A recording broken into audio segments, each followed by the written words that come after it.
여러분 안녕하십니까. 2021년 2월 20일 토요일 신문 사설 비평을 시작하겠습니다. 먼저 재난지원금 관련된 사설입니다. 조선일보는 문 국민사기 진작용 돈 지급 예고 노골적 선거 매수 나라 망친다. 중앙일보는 세금 쏟아부을수록 소득 격차는 더 커졌다 라는 제목의 사설에서 반시장 정책의 코로나 겹쳐 분배 악화, 세금 부담 늘어난 가계는 불황형 억자, 기업 투자 활성 없이는 극복 힘들다 이렇게 비판하고 있습니다. 사실은 문재인 대통령이 수석 보좌관 회의에서 한 말인 걸로 생각이 드는데요. 코로나가 뭐 진정이 되면 극복이 되면 국민 사기 진작용 재난지원금을 지급할 수 있다 이렇게 말한 것은 사실은 공수표라고 할 수 있습니다. 사기 진작용이라고 하는 표현 자체도 어불성설입니다. 생존과 생계를 위한 긴급한 지원금이 재난지원금인데 지금 뭐 다 쓰러지고 난 다음에 사기 진작용이라고 하는 것이 의미가 없을 것입니다. 그리고 점점 보궐선거가 임박해지면서 정치적 의도와 매수형의 논란이 있는 이런 발언 결정은 곤란하다 이렇게 생각합니다. 그렇다고 해서 중앙일보가 말한 대로 세금 쏟아부을수록 소득 격차 커진다는 주장은 전혀 사실이 아닙니다. 우리나라 조세 부담률이 OECD 국가 평균에 이하일 뿐만 아니라 미국과 함께 양극화가 굉장히 높은 나라인데 이것은 바로 부자들에게 세금을 낮게 책정되어 있었고 그렇기 때문에 이 빈부격차가 더 양극화가 커지는 것이다 이렇게 생각합니다. 일자리 관련해서 동아일보는 특단 대책 90만 개 일자리 66%가 월 27만 원 용돈벌이다 라는 제목의 사설에서 노인 일자리 및 사회활동 지원 사업에 대해서 비판하고 있는데요. 빈곤한 노인들은 용돈벌이가 아닙니다. 생존을 위한 그야말로 생존과 생계를 위한 꼭 필요한 소득입니다. 물론 정부가 노년 알바를 일자리 수 증가로 포장한 것 이것은 굉장히 정치적 의도가 있다고 생각합니다. 그냥 노인 빈곤한 노인을 위한 일자리, 생계 지원 이렇게 표현하는 것이 옳다고 생각합니다. 신공항 건설 관련해서 동아일보는 선거 앞둔 가덕도 신공항 예타 면제 나쁜 선례 물고 텄다. 한겨레 신문은 민주당의 선거용 가덕도 밀어붙이기 염치 없다 이렇게 비판하고 있는데요. 코로나 사태로 한국 사람이 붕괴하고 있는데 신공항을 건설한다는 게 말이 됩니까? 그렇지 않아도 놀고 있는 공항이 지금 부지기수고 그리고 이 부산 시장 보궐선거에서 부산 경제를 신공항을 건설한다. 이건 도무지 이 국가 운영을 하는 자들의 머리에서 나온 이 정책이라고 할 수가 없습니다. 이런 엄청난 예산 낭비와 자원 배분의 비효율을 선거에 이용하는 것, 이건 거의 나라 경제를 망치는 일이다. 부산 경제만 어렵습니까? 지금 오지 곳곳에 다수의 국민들이 경제적 어려움을 호소하고 있습니다. 부산 경제만 어려운 게 아닙니다. 부산 경제를 위해서 이 거대한 수십조 원이 들어갈지도 모를 신공항을 건설한다는 것은 어느 도단이다 이렇게 생각합니다. 바다를 매우 활주로 만들었다가 만약에 해일이나 기후위기로 인한 바다 수위가 증가할 경우에 이 큰 초래될 재앙을 어떻게 감당하려고 하는지 묻고 싶네요. 스쿨미투 관련해서 한겨레 신문은 3년 사업권 단죄 이끌어낸 스쿨미투의 용기라는 제목의 사설에서 서울 노원구의 용화여고 성추행 사건에 가해진 교사가 법적 처벌에 구속됐다는 기사 내용입니다. 처벌은 당연하지만 성폭력에 대한 의무 교육을 정기적으로 실시해야 합니다. 학생은 물론이고 교사들도 아주 정기적으로 이 성폭력에 대한 교육을 실시하고 이 부분에 대해서 우리 사회가 얼마나 폭력이 문제인지 또 성인지적 관점이 부족한지 이런 것들을 계속적으로 교육과정 속에서 녹아내야 하고 우리 사회가 건전한 방향으로 갈 수 있도록 철저한 교육이 필요하다 생각합니다. 남북교류 관련해서 동아일보는 민간 연락사무소 설립 법안 낸 통일부 개성 폭파 싹 잊었나 비판하고 있는데요. 남북교류를 위한 노력은 계속되어야 합니다. 그러나 북한 당국과 협의되지 않은 내용을 일방적으로 발표한 통일부나 이 통일부 장관은 문제가 있다고 생각합니다. 당연히 자신의 정치적 목적이 아니고서야 이런 식으로 그냥 북쪽에서는 아무런 반응이 없거나 되려 비난하고 있는데도 불구하고 일방적으로 정책을 발표하는 것은 곤란하다 생각합니다. 성장률 관련 산업경제신문은 코로나에도 성장률 세계 1위 질주한 대만 경제라는 제목을 사설해서 작년 경제 성장률 2.98%, 첫 역성장, 한국은 마이너스 1%죠. 그런데 한국 정부는 OECD 1위다라고 장자창했는데 대만은 3%대라는 4% 성장이라는 거죠. 근데 이 대만의 경우는 뭐 특수한 경우라고 할 수 있습니다. 대만은 IT산업이 발달해 있고 특히 코로나와 같은 재난의 시기에 이 비대면 시대에 전자산업 관련 부품이라든가 제품들의 무역이 늘어나고 매출액이 늘어나서 성장률을 높인 것은 사실입니다. 그러나 경제 규모 등을 생각할 때 OECD 국가들과 단순 비교해서 성장률 3%만 부각시키는 것은 옳지 않다고 생각합니다. 주식 관련 산업경제신문 제한 규정 주렁주렁 달린 차등 의결권 효과 있겠나 라는 제목을 사설해서 전자상거래 1위 쿠팡이 한국 대신 미국 증시를 선택한 게 국내선 차등 의결권이 허용되지 않기 때문이란 비판이 따르자 차등 의결권 문제를 이제 규정을 풀려고 하는 여당을 이제 비판하고 있습니다. 사실 이번 쿠팡의 경우에는 모기업이 미국이잖아요. 미국에 본사를 두고 있고 한국 쿠팡이 미국 증시 선택한 것은 꼭 차등 의결권만의 문제는 아니라고 생각합니다. 그리고 그 차등 의결권도 역시 29배나 이렇게 인정하는 것 자체가 과연 옳은 것이냐라고 하는 점을 먼저 지적해야 합니다. 사실 주식회사라고 하는 것이 주식을 소유하고 있는 주주만의 권리를 무한정으로 인정하는 것, 이게 과연 옳은 것이냐. 소유권을 인정함으로써 모든 권리를, 권한을 그들에게 주고 노동자, 소비자, 이 주식회사를 운영하고 주식회사의 부를 창출하는 그런 노동자, 이해 당사자들을 배제하는 것이 과연 옳은 것이냐, 이것부터 따져야 할 문제라고 생각합니다.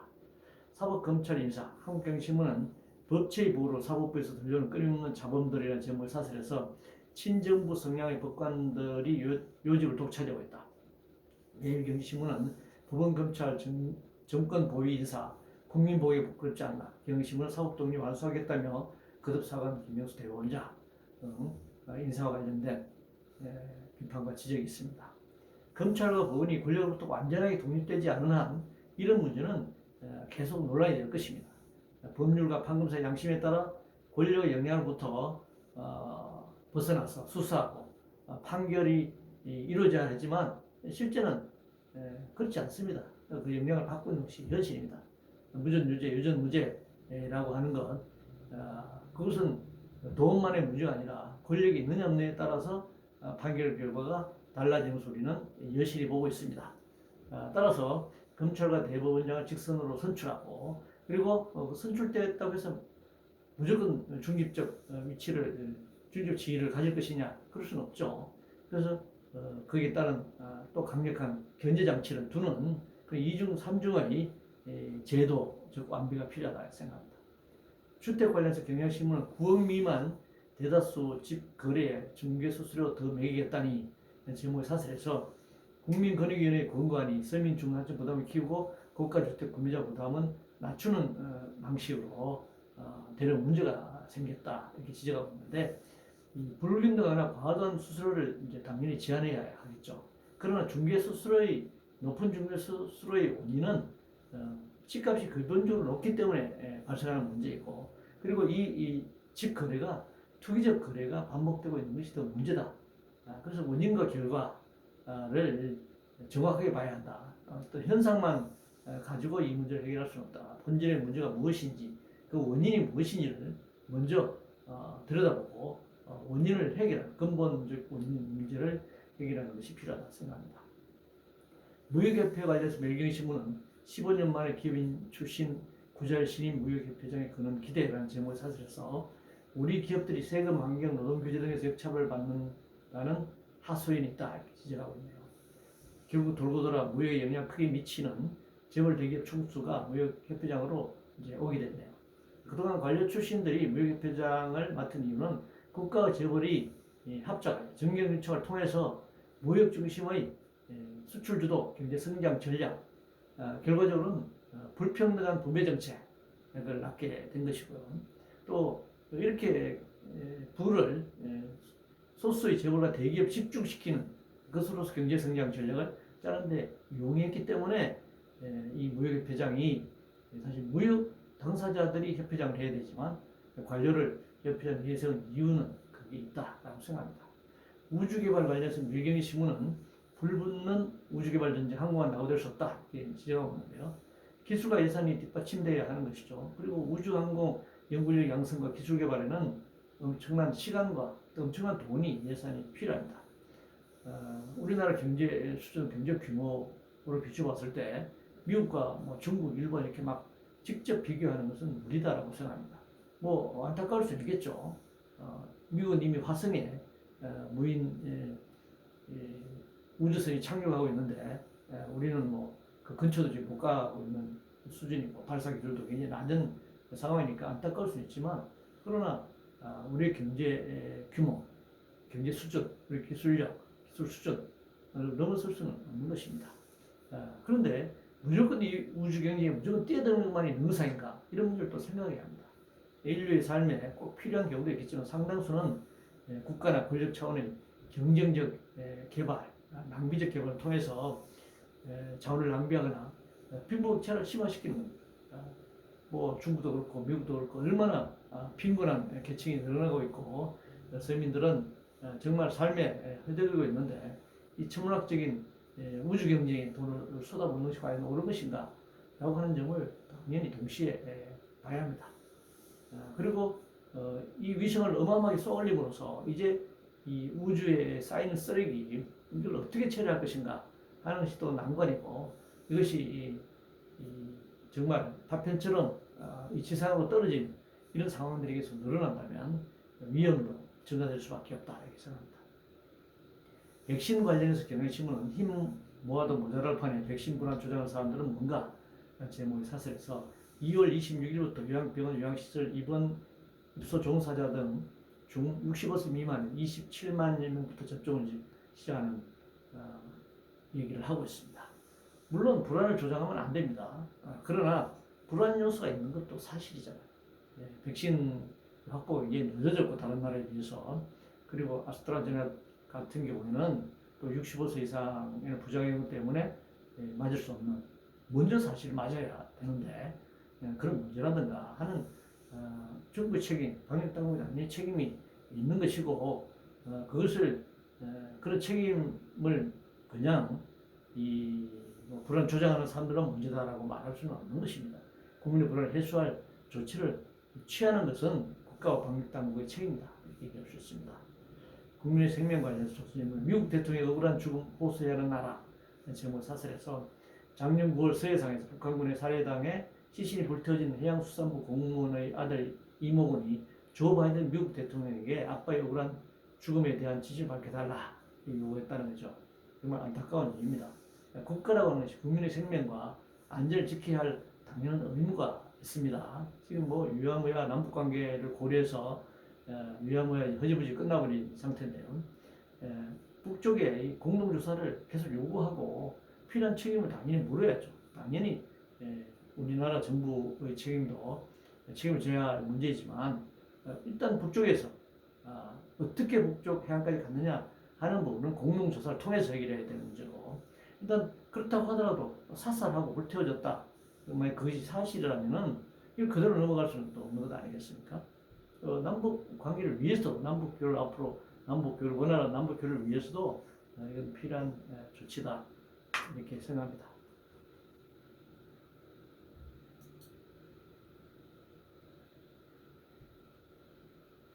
검찰 관련해서 조선일보는 인사도 입법도 모두 정권 불법 덮기 한 가지 목적이다 라는 제목을 사설해서 이성윤 중앙지검장 유임된 것 그리고 검찰 6대 범죄 수사권마저 모두 박탈하려고 하는 검찰의 수사권을 박탈하려고 하는 시도 여당의 시도 이걸 비판하고 있는데요. 사법개혁의 정책 중립성은 매우 중요하다고 생각합니다.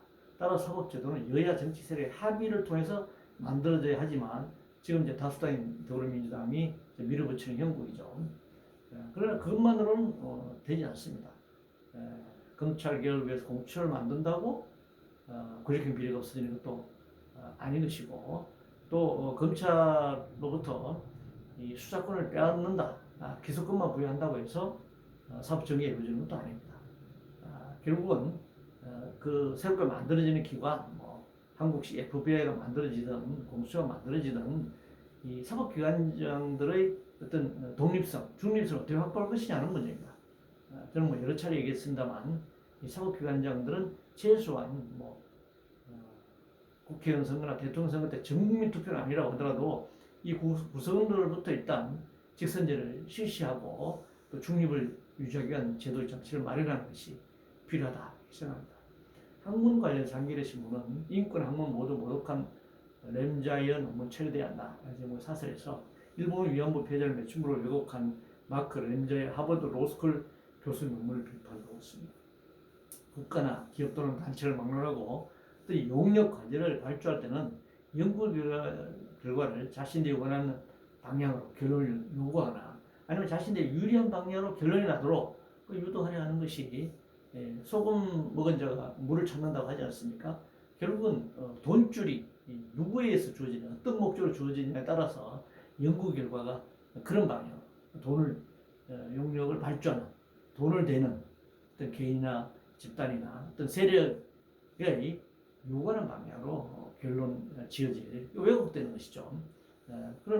그래서 그것과 연구자의 도덕이나 양심과 충돌하는 것입니다. 물론 그 연구자가 지금 렌자이어 같은 이런 교수는 일본 위안부 피해자는 모두 매춘부다라고 확신을 가진 그런 극우주의자일 수도 있습니다만 그러나 대부분은 양심에 반해서 양심에 충돌하지만 용역을 발주한 그런 요구를 수용하는 쪽으로 이 학자들이라고 하는 것이 나약하지 않습니까? 돈에 약하고 말이죠. 그러니까 그런 것이 정말 양심에 반하는 거란 그 용역 자체를 받지 말았어야 되는 거죠. 그 용역 과제를 수행하면 되지 않는데 이런 의도를 가진 용역 과제를 수행했다는 자체가 벌써 양심에 반하는 연구를 시작했다고 할 수 있습니다. 그래서 뭐 이것 자체를 그 렌자이어 교수가 비난한다고 해결될 문제는 아니고 이 연구 결과에 대해서 사회적으로 검증 과정을 거쳐야 한다. 그래서 이것이 왜 어떻게 왜곡됐는지라고 하는 학문에 대해서, 학문 결과에 대해서, 연구 결과에 대해서 학문적 어떤 비평과 검증이 필요하다 이렇게 생각합니다. 이상으로 2021년 2월 20일 토요일 신문사설 비평을 모두 마치겠습니다.